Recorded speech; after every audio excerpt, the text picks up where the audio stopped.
He is the president of the party which is ruling the country. اور کوئی reason بھی نہیں بتایا گیا ہے. سب سے انٹرسٹنگ چیز یہ ہے وزیر اعظم صاحب خود زیادہ تر باہر ہوتے ہیں جی. وہ ڈپٹی پرائم منسٹر اور پورا کی پوری ان کی ٹیم باہر, پریزیڈنٹ زرداری صاحب چائنا میں, جی. بلاول بھٹو صاحب چائنا میں, باوجود اس کے کہ ابھی 10-15 دن پہلے کی بات ہے کہ وزیر اعظم کے ساتھ پورا ڈیلیگیشن کیا ہوتا چائنا, جی. اور وہاں میرا خیال ہے ہر قسم کی چیز پر بات چیت بھی ہوئی, چاہے وہ سی پیک تھا یا دوسری چیزیں تھیں پاکستان چائنا ریلیشنز کے حوالے سے یا دوسرے خطے میں ریلیشنز کے حوالے سے. اب یہ پریزیڈنٹ زرداری صاحب وہاں چلے گئے, یہ مجھے سمجھ سے باہر ہے کہ یہ کیا کون سی بات چیت کرنے کے لیے گئے. اور سب سے بڑی بات دیکھیں یہ ہوتی ہے کہ یہ نہیں ہے کہ جی کیا حکومت نے صحیح طریقے سے جو سیلاب آئے اس کے بعد کے ایفرٹس کیسے کیے. زیادہ امپورٹنٹ کویسچن یہ ہے کہ اس کو روکنے کے لیے اس میں جو لوگوں کا نقصان ہے اس کو کم سے کم کرنے کے لیے پہلے کیا اقدامات کیے تھے جس سے لوگوں کو فائدہ ہوتا. 26 اگست تک مریم نواز جو تھی وہ جاپان کے دورے پر تھی. آپ 26 کی تاریخ کا اپنے چینل کے آپ خبریں اٹھا کے دیکھ لیں, 9 بجے کی 10 بجے کی, تو سیلاب نے پنجاب کو پورے پنجاب کو گھیر لیا تھا. 27 کی صبح کو تمام اخبارات میں سیلاب کا ذکر تھا پنجاب پہ کہ پورا پنجاب ہو گیا, ہیڈ لائن کی ظاہر ہے ہر اخبار کی. اور 27 تاریخ کو مریم نواز مری میں بڑوں کی بیٹھک میں حصہ لے رہی تھی. اور پھر رسک مینجمنٹ آپ نے کیا کی تھی, رسک اسیسمنٹ کیا کیے تھے, ارلی وارننگ سسٹم کا کیا تھا, لوگوں کو کیا وقت پر کیا نکال لیا گیا تھا یا نیند نکال لیا گیا تھا. جگہ جگہ ایسے ہوئے ہیں. پھر منسٹرز کی اسٹیٹمنٹس ہیں, مصدق ملک کی اسٹیٹمنٹ ہے کہ جی ہم نے کچھ اشرافیہ کو بچانے کے لیے ہزاروں لوگوں کو قربان کر دیا ان کی ہاؤسنگ سوسائٹی بچانے کے لیے. یہ ایسی چیزیں ہیں جس پر انویسٹیگیشن ہونی چاہیے. فائنانس منسٹر نے کہا کہ جو 2022 میں ہمیں $11 بلین کے پروجیکٹس کا کمٹمنٹ کی گئی تھی وہ اس کا ہم نے 2022 میں جو ہم نے سبمٹ کرنی تھی feasibility reports, bankable reports project financing کے لیے ہم نے کی نہیں. اب کیجول نصب ظاہر سی بات ہے اگر وہ سب کیا ہوتا تو آپ کے پاس ڈیزاسٹر مینجمنٹ سسٹم بھی ہوتا, ارلی وارننگ سسٹم بھی ہوتا, اور وہ تمام چیزیں ہوتی جو احتیاط کرنے کے لیے تیار ہے آپ جتنا آپ کے لیے پرابلم ہے. سو میں تو سمجھتا ہوں کہ بہت برے طریقے سے ناکام ہوئے ہیں, اور اس سیلاب کے دوران بھی اپنی تشہیر کو زیادہ فوقیت دی گئی ہے کہ آپ یہ سوچیں کہ اتنی مسائل لوگوں کے, ظاہر سے بات ہے سیلاب سے بری حالت ہے, لوگ گھر ان کے اجڑ گئے, ان کے دیہات اجڑ گئے, ان کے مویشی اجڑ گئے, اور کس کو حکومت میں یہ خیال آیا کہ جی ہر چیز پر چیف منسٹر کی تصویر ہو. آخرکار یہ پلان ہوا ہوگا نا, پھر وہ کسی کو دیا گیا ہوگا, ٹھیکہ دیا گیا ہوگا, پورا وہ واپس انہوں نے بتایا ہوگا ایسے آٹے کی بوری پر لگے گا, ایسے فلانی چیز پر لگے گا, ایسے مسجد پر لگے گا, تو وہ کسی نے اپروو بھی کیا ہوگا, اس کی فائنینشیل فیزیبلٹی بھی اپروو کی گئی ہوگی.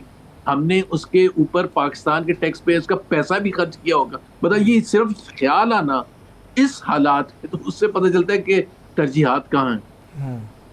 اچھا زبیر صاحب, ایک تو یہ بتائیے گا کہ یہ تو آپ نے بالکل کلیئر کر دیا ساری صورتحال کا, کیا پاکستان معاشی طور پر ہم سن کے تھک گئے ہیں, بلکہ ہمیں خوشی بھی ہوتی تھی جب یہ کہتے تھے کہ پاکستان معاشی طور پر بڑا مستحکم ہو گیا ہے, تو کیا پاکستان کے باہر سے اوورسیز پاکستانیوں نے یا پاکستان کے باہر سے دوسرے ممالک نے ہمیں کوئی اتنی یہاں پر انویسٹمنٹ کی ہے کہ واقعی پاکستان جو ہے وہ معاشی طور پر بہتری کی طرف جا رہا ہے؟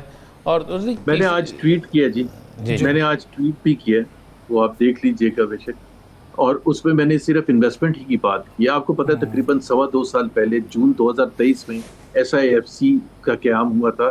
اس کا بیسک آبجیکٹو تھا کہ پاکستان میں سرمایہ کاری کو جو بھی مسائل ہوتے ہیں اس کو دور کر کے ہم ایک ایسا ون ونڈو آپریشن ہوں گے جس میں سب بیٹھے ہوں گے, تمام ادارے بھی ہوں گے, حکومت بھی ہوگی, وزیر اعظم اس کو لیڈ کرے گے, and so on and so forth. ابھی 2 سال کے بعد میں اس کا نتیجہ بتا دیتا ہوں جی. 1974 کے بعد سے یہ جو پچھلے 2 سال ہے نا, ورسٹ ایور ہے انویسٹمنٹ کے حوالے سے, ورسٹ ایور 1974. اب میں یہ حکومت کے اعداد و شمار سے بتا رہا ہوں. کوئی بھی حکومت میں یہ پروگرام دیکھنے کے بعد چیلنج کرتے, یا آج ٹویٹ میں نے کیا تھا اس کے بعد چیلنج کرتے, کل مفتاح اسماعیل نے ٹویٹ کیا تھا. بات یہ ہے کہ آپ مجھے بتائیں کہ یہ اس میں کس کا قصور ہے. آپ کی انویسٹمنٹ ریشو جس کو کہتے ہیں نا investment to G D P, جس سے پتہ چلتا ہے کہ آپ کی انویسٹمنٹ کی کیا صورتحال ہے, ورسٹ سنس 1974. مطلب کوئی بہت ہی بڑا ایفرٹ چاہیے تھا تباہ کرنے کے لیے جو کیا گیا ہے, جس کے بنیاد پر یہ ابھی آج ہم یہ کہہ سکتے ہیں کہ پاکستان کا انویسٹمنٹ کلائمیٹ از ورسٹ ایور سنس 1974. اب ظاہر سی بات ہے اگر انویسٹمنٹ نہیں آئے گا, اور سب سے زیادہ جو ہنسی آتی ہے نا پی ایم ایل این کے لیڈرز میں, عام تو سپورٹرز کا تو چلو ان کا قصور نہیں بھی ہے, وہ یہ کہتے ہیں کہ شہباز وہ ایک دورے پر جاتے ہیں قطر یا یو اے یا سعودی عربیہ یا کہیں, وہ کہتے ہیں تو یہ شخص تو رک ہی نہیں رہا پاکستان کو آگے لے کے جانے کے لیے. کتنے 400-500 ایم او یو سائن کیے ہوں گے شہباز شریف نے پچھلے 3.5 سال, کتنے دورے وہاں سے کتنے لیڈرز آئے ہیں جن کے ساتھ ایم او یو. اس سے بڑا ایک بیوقوف بنانے کا جو ایم او یو ہے نا, میمورینڈم آف انڈرسٹینڈنگ, اس کی کوئی نوعیت نہیں ہوتی, اس کا کوئی اثر نہیں ہوتا. یہ صرف پاکستان کے عوام کو بیوقوف بنانے کے لیے کیا جاتا ہے کہ جی $2 بلین, جی آذربائیجان گئے تھے وہاں بھی ایم او یو سائن ہو گیا, چین گئے تھے وہاں پتہ نہیں $20 بلین کا ایم او یو سائن ہو گیا. آپ کا اینڈ میں نے آپ کو بتا دیا ہے کہ worst investment ratio in last 51 years. اب اس سے آپ خود اندازہ لگا لیں کہ انویسٹمنٹ ہی نہیں ہوئی گی تو پھر امپلائمنٹ جنریشن کیسے ہوئی گی, پھر پاورٹی میں کیسے کمی ہوگی. زبیر صاحب یہ بتائیے گا کہ جی ثاقب صاحب, یہ آپ نے پہلے بھی بات کی کہ نواز شریف صاحب بھی خاموشی سے چلے گئے, اب شہباز شریف صاحب بتایا جا رہا ہے سعودی عرب یا یو کے یا امریکہ اسی وجہ سے جائیں گے, اسی وجہ سے واپس آئیں گے. آصف علی زرداری صاحب بھی چین میں ہیں, تو یہ بھی ماضی میں ہم نے سنا کہ آصف علی زرداری صاحب جب صدر تھے تو کوئی مشورہ انہوں نے کرنا تھا تو وہ دبئی چلے جاتے تھے, وہاں دبئی بیٹھ کے پھر مشورہ کرتے تھے.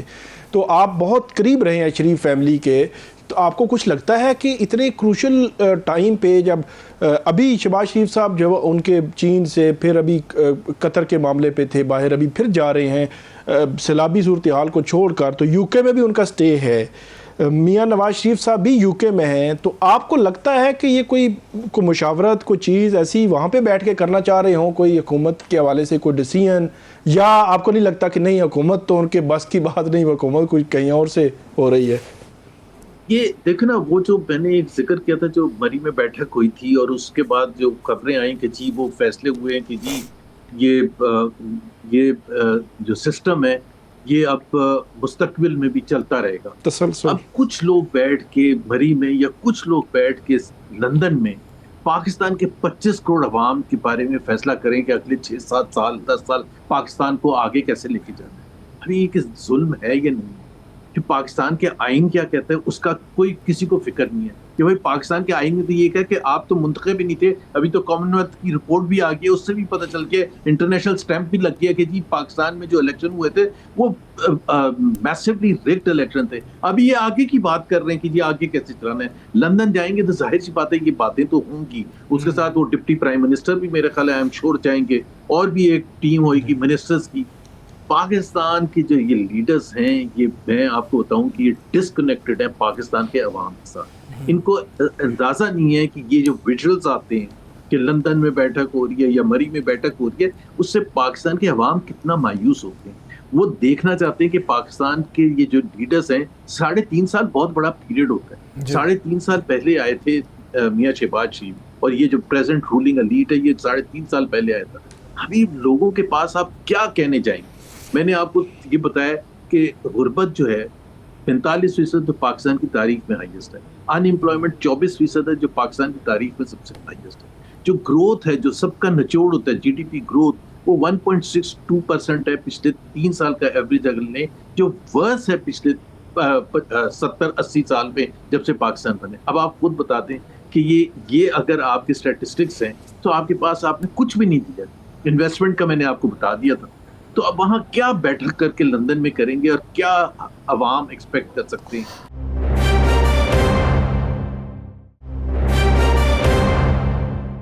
زبیر صاحب, آپ لوگوں نے ایک بڑی کوشش کی ہے متحدہ اپوزیشن کے لیے, اور آپ لوگوں کی وہ میٹنگز بھی ہوئی. آپ محمود خانہ چکزئی صاحب آپ لوگ ہیں, اور اسی طرح کھوکھر صاحب ہیں, اور بہت سے لوگ ہیں جو اسد کیسر صاحب ہیں.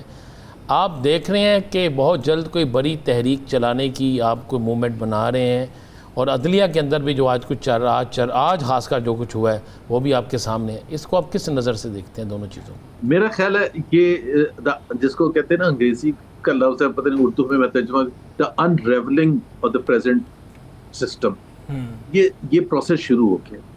اور یہ میرے اندازے کے مطابق آپ نے جو میٹنگز کا بھی ذکر کیا تھا، اور میں اندر بیٹھ گئی کہ دیکھیں دو چیزوں کا اثر ہو سکتا ہے کہ حکومت کو یا سسٹم کو نیچے گرانے کے لیے. ایک تو یہ ہے کہ ماس موومنٹ ہو، اسٹریٹ موومنٹس ہوں. میرا نہیں خیال ہے کہ وہ کامیاب ہو سکتی ہیں انڈر دا پریزنٹ سرکمسٹانسز، کیونکہ جس وشسلی اس کو ہینڈل کیا جاتا ہے، میرا نہیں خیال ہے کہ آپ اس تعداد میں لوگوں کو باہر نکال سکتے ہیں. دوسرا یہ ہے کہ سسٹم کی اپنی کنٹرڈکشنز، جس طرح ابھی ہم بات کر رہے تھے نواز شریف صاحب وہاں لندن میں بیٹھے ہیں، وہ کیا سوچ رہے ہیں کیا نہیں سوچ رہے ہیں. Ability to manage the country اتنی برے طریقے سے اثر اس کا ہو رہا ہے. میرا اپنا یہ خیال یہ ہے کہ یہ جو ججز کے حوالے سے جو آپ نے ذکر کیا، آج 2 ججز کے حوالے سے ایک کو کام کرنے سے روک دیا گیا ہے اور جسٹس بابر ستار نے دوسرا ایکشن لیا ہے. تو یہ انریولنگ آف دا سسٹم ہے. یہ کنٹرڈکشنز آ کے خود اپنے بوجھ تلے حکومت سنبھال نہیں سکے گی، اور لوگوں کا غصہ ایک نہ ایک دن وہ باہر نکل کے آئے گا. اور آپ یہ اندازہ لگائیں کہ لاکھوں کروڑوں لوگ افیکٹ ہوئے ہیں پنجاب میں، خاص طور پر جو سب سے زیادہ کاؤنٹ کرتا ہے پاکستان میں کہ حکومت سازی کے حوالے سے اور ان کے لیے ایک پریشر بلٹ اپ ہونے کے حوالے سے اس کو کس طرح سے ہینڈل کرتے ہیں. ان کی ability to reach out to them, ان کو ریہیبلیٹیٹ کس اچھے انداز میں کرتے ہیں. جو ایگریکلچر کا نقصان ہوا ہے اس کی وجہ سے جو معیشت پر دباؤ آئے گا اس کو کیسے ہینڈل کرتے ہیں. I think now the time has the beginning of the end. بالکل ٹھیک ہے. حکومت پہ بڑی ذمہ داری ہے، اور ہم یہ دیکھیں گے کہ آنے والے وقت میں حکومت اس سارے جو مشکلات ہیں یہ ساری ان پہ کیسے قابو پائے گی. بہت شکریہ زبیر نے ہمیں وقت دیا پروگرام میں. ران صاحب، بہت زیادہ باتیں ہو رہی تھی بانی پی ٹی آئی کی رہائی کی حوالے سے نا، لیکن اس کے بعد ایک خاموشی آ گئی. سیلاب بھی تھا، کچھ ایسی چیزیں ہوئیں کہ وہ بہت پس پردہ ایک موضوع چلا گیا. آپ کے پاس کوئی خبر ہے کوئی ہو رہی ہے رہائی نہیں ہو رہی ہے، اور کوئی گرفتاریاں بھی ہو رہی ہیں؟ کہ سپتمبر میں آپ نے کہا تھا کہ بڑا امپورٹنٹ ہے گرفتاریوں کے لیے. دیکھیں ستمبر تو نظر آ گیا نا. ستمبر میں جو نظر آ رہا ہے، جو کچھ ہو رہا ہے، یہ کبھی کسی نے سوچا بھی نہیں تھا کہ ستمبر اتنا ستم گھر ہوگا. اب مجھے آج ایک بڑی اہم شخصیت آفس میں آئی، ملاقات ہوئی، میں نے پوچھا تو انہوں نے کہا کہ آپ کو پتہ ہے کہ آصف علی زرداری صاحب کیوں گئے ہیں؟ اچھا. میں نے کہا جی کیوں کیا؟ انہوں نے کہا بتایا یہ گیا ہے کہ وہ بیماری کے لیے گئے ہیں، لیکن وہ ایک لابنگ کے لیے گئے ہیں. زرداری صاحب یا میاں نواز شریف صاحب؟ پہلے آصف علی زرداری کی طرف چائنا وہ ایک لابنگ کے لیے گئے. اچھا. میں نے ان سے پوچھا جی ابھی تو چائنا سے جو ہمارا ڈیلیگیشن آیا ہے اور جو مل کے آئے ہیں وہ ایک بہت بڑا اور اصل وہ ڈیلیگیشن تو وہ تھا. تو اب یہ ڈیلیگیشن فیملی ڈیلیگیشن ہے. یہ 2 ہی چیزیں ہوتی ہیں. باقی یہاں تو بیماری کا کوئی مسئلہ ہو، خدا نخواستہ، اس کے لیے گئے ہوں. تو یہاں پھر ہوتا ہے کہ آپ کی کوئی بہت ایسی امپورٹنٹ وہاں پہ میٹنگز ہوں. ابھی تک جو ہم نے دیکھا ہے کوئی بہت بڑی میٹنگ وہاں پہ نہیں ہوئی. لیکن آصف علی زرداری صاحب کا، بلاول صاحب کا، آصفہ صاحبہ کا وہاں پہ جانا، اس نے کہا کہ آپ ذہن میں رکھیں کہ دیگ پک رہی ہے. اچھا. انہوں نے کہا دیگ پک رہی ہے اور ہر شخص چاہتا ہے کہ مجھے کہیں اور سے بھی سپورٹ مل جائے اور میں کچھ کروں. ایک تو لفظ انہوں نے یہ کہا. دوسرا میں نے میاں نواز شریف صاحب کی طرف سے پوچھا کہ میاں صاحب کا اچانک چلے جانا اور یہ موجودہ حالات جو ہیں، تو انہوں نے کہا کہ ہمارے پاس جو اطلاعات ہیں اس کا آنے والے دنوں میں موجودہ حالات پی ٹی آئی تحریک چلائے نہ چلائے وہ اتنے خوفناک ہوتے نظر آ رہے ہیں، کیونکہ لوگوں کو آپ کسی صورت میں بھی، آپ کے پاس اتنے وسائل ہی نہیں ہیں. اگر وسائل ہیں بھی تو وہ وسائل استعمال اگر اس طرف کریں گے تو کس طرف کریں گے؟ بیماری، فوڈ کا مسئلہ، لوگوں کو بسانے کا مسئلہ، پھر آگے جا کے جو نئی کاشت ہونی ہے اس کے لیے پانی کا مسئلہ. انہوں نے کہا یہ ایسے مسئلے ہیں جو آپ کسی صورت میں حل نہیں کر سکتے. انہوں نے کہا ان تمام صورتحال اور اس ساری چیزوں کے بعد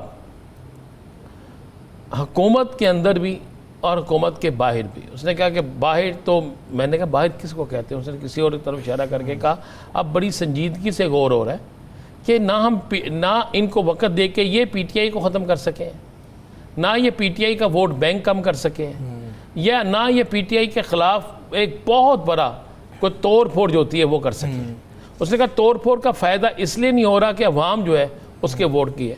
اس کے بعد اس نے کہا یہ جو ایک رپورٹ لیک ہوئی ہے نا، اس نے کہا یہ رپورٹ لیک نہیں ہوئی، یہ رپورٹ لیک کروائی گئی ہے۔ اچھا، یہ بڑی خوفناک اس نے کہا یہ رپورٹ لیک نہیں ہوئی، یہ کروائی گئی ہے۔ اور اس نے کہا سمجھ لیں جب ایسی رپورٹیں لیک ہونا شروع ہو جائیں تو پھر خطرہ کس کو ہوتا ہے؟ یہ سٹارٹ آف اینڈنگ ہوتا ہے۔ تو لیکن خان صاحب کے حوالے سے اس نے کہا آپشن نہیں اور اچھا، اس نے کہا کچھ چیزیں طے ہونی ہے اور عمران خان نے ضرور آنا، تو یہ مفاہمت سے ہی ہوگا؟ اس نے کہا مفاہمت سے ہوگا، ان کا مزاحمت سے نہیں ہوگا، مفاہمت سے ہی ہوگا۔ اور گرفتاریاں جو ہیں وہ بھی پھر آپ کو لگتا ہے میں آپ کو گرفتاریوں کا ایک بات بتا دوں کہ سندھ سے ہونے لگی ہیں، کچھ ہوئی ہیں، کچھ سندھ سے بڑی خاص اور بڑی گرفتاریاں ہونے لگی ہیں، اور یہ کچھ زیادہ لمبا نہیں، میں یہ نہیں کہہ رہا 6 ماہ 7 ماہ 8 ماہ، یہ چند ہفتوں کی بات ہے، 1 2 3 ہفتوں میں آپ کو۔ اچھا ٹھیک ہے جی ثاقب صاحب۔